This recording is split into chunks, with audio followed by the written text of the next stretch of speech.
Now, Central Illinois' most accurate forecast with meteorologist Seth Bohnhoff.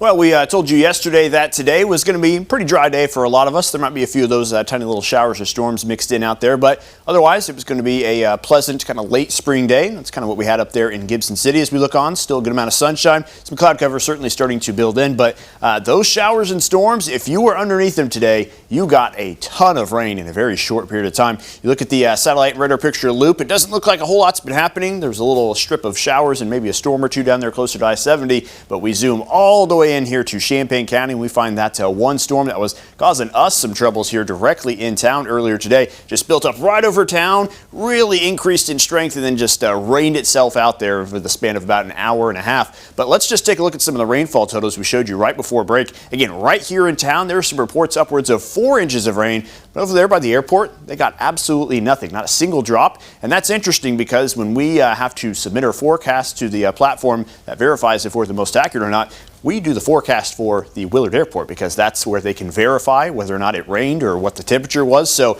you got to be pretty precise on days like today in order to get things right. Temperatures recovering from some of the rain down there to the south, 76 in Mattoon, 79 in Taylorville, but up to 85 degrees over there in Lincoln at the moment. For tonight's forecast, we're maybe going to see another shower or two, but aside from that, keeping it pretty quiet with a cloudy sky and a low temperature, of 67 degrees. Then we get into the day tomorrow, which looks to be dry all throughout the day. For the most part, again, showers and storms arriving late into the evening. Therefore, your high temperature is probably going to get all the way up there into the upper 80s as there's going to be plenty of that dry time to work its way up. Humidity is going to be a factor over really the entire week. We're going to see a slight decrease after Wednesday when some big rain chances come through, but it is not going away from us anytime soon. And that humidity is actually going to fuel some storm chances over the next couple of days. Tuesday, we're sitting at a marginal risk west of I-57. That's for Tuesday evening into the nighttime is what we're watching for. And there's going to be another chance into Wednesday, but that could maybe look a little different depending on how this Tuesday evening / Tuesday night stuff plays out.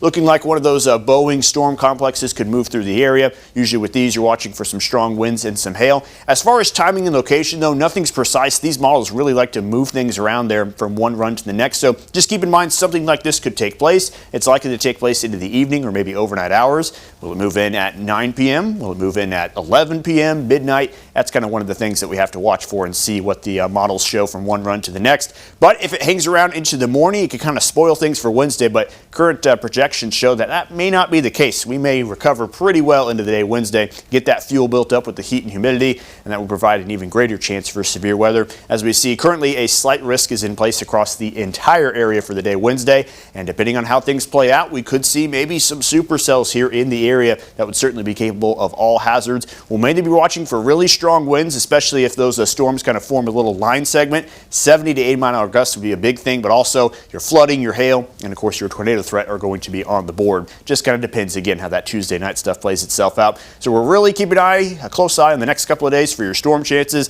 But then after that, there is going to be some big time summer heat. 90s for highs, the humidity builds in, the heat index is likely to be up there into the hundreds, if not close to 110. So which do you prefer, the storm chances and severe weather, or it feeling like 110 out? There's no real winner, is there? I'll take the heat. Take the heat, yeah. The heat, we can move inside and stay cool with that. All right, Seth, thank you. And as Seth mentioned,